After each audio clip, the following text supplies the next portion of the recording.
Hi, I'm Mark Potash with the Chicago Sun-Times. I'm here with my colleague Rick Morrissey, and we're at Soldier Field where the Bears have lost to the Green Bay Packers 38-17 in a game that is very disconcerting, can only be called, I guess, a bad loss, Rick. Well, when it became apparent that the Bears defense could not stop Aaron Rodgers, it meant that Jay Cutler had to be perfect. And I think that, he's the definition of an imperfect quarterback.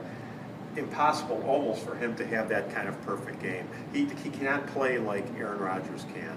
So when it became clear that Aaron Rodgers was going to be great, I thought the Bears were going to be in trouble. Cutler was great for one half.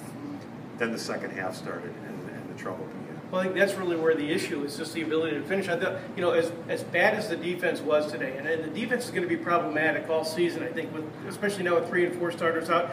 I think the worst sign was for the offense. Like you say, just because they needed to be not just they needed to be perfect, they just needed to be good, and I don't think they're getting where they need to be. This was a great example of certain plays. Martellus Bennett getting caught at the 1-yard line and not getting in. Josh Morgan not getting the ball over the pylon to score.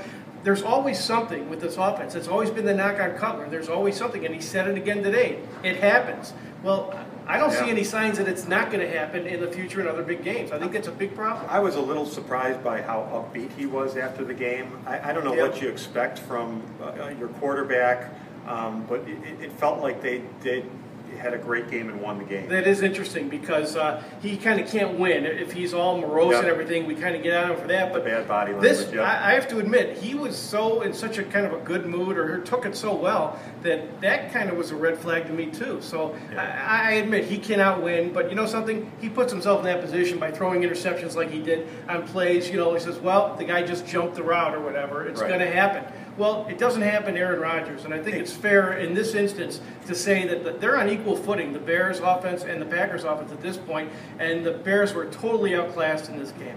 Exactly. Cutler said, unfortunate things happened to us today. That is such passive voice, and my thought was, well, it's funny how unfortunate things don't happen to the Packers and Rodgers against the Bears. So that's where we are. That leaves us exactly where the Bears are. And now that, I guess the only good thing you can say about it is, as topsy-turvy as the NFL is now, with the Bears 2-2 after 4 weeks, things change so quickly, they can change again next week. The Bears are 0-2 at home, 2-0 on the road. It's just crazy. So wait till next week, you might see a totally different Bears team. Reporting from Soldier Field, I'm Mark Potash with the Chicago Sun-Times, my colleague Rick Morrissey.